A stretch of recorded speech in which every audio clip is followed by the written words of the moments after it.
जी, पिछली वीडियो में हमने दो अननोन वेरिएबल्स के साथ साइमल्टेनियस इक्वेशंस को सॉल्व करना सीखा था। उसमें हमने ये बात की थी कि अगर हमारे पास तीन अननोन वेरिएबल्स हों तो हमें एटलीस्ट तीन इक्वेशंस चाहिए जिनमें वो तीनों अननोन वेरिएबल्स यूज हो रहे हैं ताकि हम लोग उन वेरिएबल्स का आंसर फाइंड कर सकें। For example, there are 3 unknown variables और मेरे पास तीन ही इक्वेशंस हैं जिनमें ये तीनों अननोन वेरिएबल्स यूज हो रहे हैं।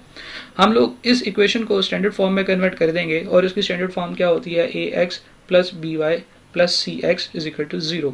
आप देखें, पहला वेरिएबल, फिर दूसरा वेरिएबल, फिर तीसरा वेरिएबल और फिर इक्वेशन की दूसरी साइड पे नॉट 0, इक्वेशन की दूसरी साइड पे हमारे पास कांस्टेंट वैल्यू आ रही होती है। इस केस में कांस्टेंट वैल्यू इज d, यानी कि चौथा कांस्टेंट d है। तो हम लोग यहाँ से a, b, c और d की वैल्यूज निकाल सकते हैं। फॉर एग्जांपल, अगर मैं फर्स्ट इक्वेशन को देखूं कि क्या ये स्टैंडर्ड फॉर्मेट में है, हाँ जी बिल्कुल ठीक है, first variable, second variable, third variable और इक्वेशन की दूसरी साइड पे कांस्टेंट। तो यहाँ से फर्स्ट इक्वेशन से मेरा a क्या निकलेगा जी, फर्स्ट इक्वेशन से मेरा a निकलेगा 1, b 1, c जो थर्ड वेरिएबल के साथ आ रहा है, थर्ड वेरिएबल के साथ भी 1 आ रहा है, और d मेरा निकलेगा क्या जी, 6, राइट।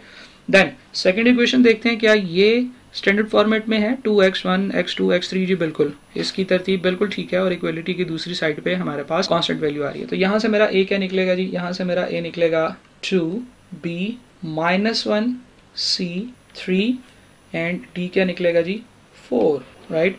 जब हम तीसरी इक्वेशन की बात करते हैं तो तीसरी इक्वेशन भी मेरी बिल्कुल स्टैंडर्ड फॉर्मेट में है। तो यहाँ से मैं a निकाल सकता हूँ, a मेरा निकलेगा 4, b आएगा 5, c आएगा -10 और d आएगा 13। अब मैंने ये इन्फॉर्मेशन कैलकुलेटर पे पुट करनी है। इसके लिए कैलकुलेटर पे जाते हैं, मॉड का बटन प्रेस करते हैं, इक्वेशन नंबर 5 में जाते हैं। तो यहाँ पे आप देखें कि आपके पास नंबर 2 ऑप्शन में ax plus by c z is equal to d आ रहा है। तो मैं ऑप्शन 2 प्रेस करूंगा तो वो मुझसे पूछेगा a b c, d उसने पूछा ही नहीं, बिल्कुल d भी उसने पूछा है। अगर आप गौर से देखें तो वो स्क्रीन पे पूरा नहीं आ रहा था, इसलिए यहाँ पे साइड पे आ रहा है। तो फर्स्ट का a 1 होता है और b क्या है जी, 1 है, c क्या है जी, 1 है और d क्या है, 6 है। जैसे आप इक्वल टू प्रेस करेंगे वो आपसे सेकंड इक्वेशन की इन्फॉर्मेशन पूछना शुरू कर देगा, 2 -1 3 4। नेक्स्ट थर्ड इक्वेशन की जो आंसर्स हैं वो हैं 4 5 -10 and what is d, d is 13 equal to.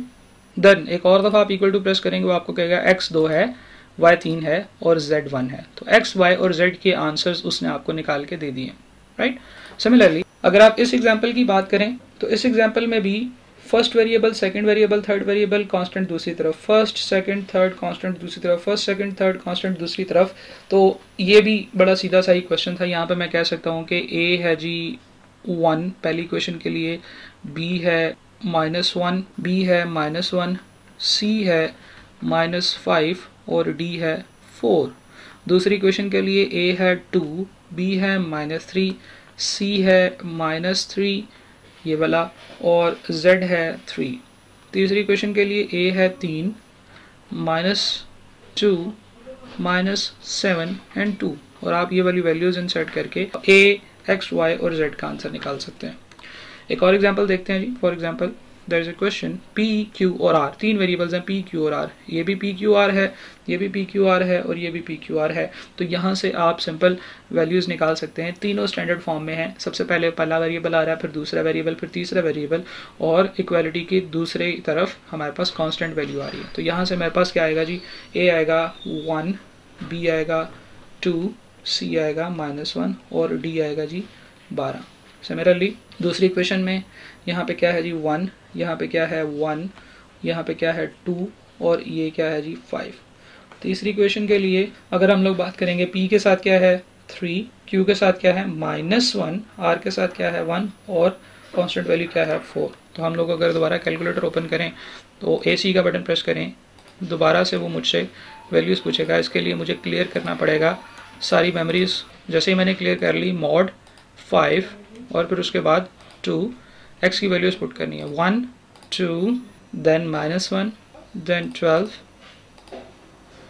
Then 1 1 2 5 3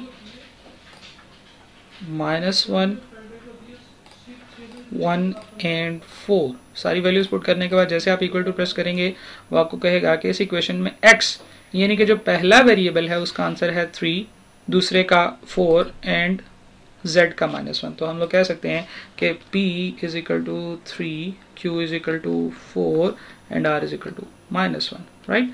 इसकी मज़ीद प्रैक्टिस आप लोग कर सकते हैं और इसमें देखिए, और फिर इसको अगर कोई प्रॉब्लम हो तो आप मेरे साथ शेयर कर सकते हैं। Thank you.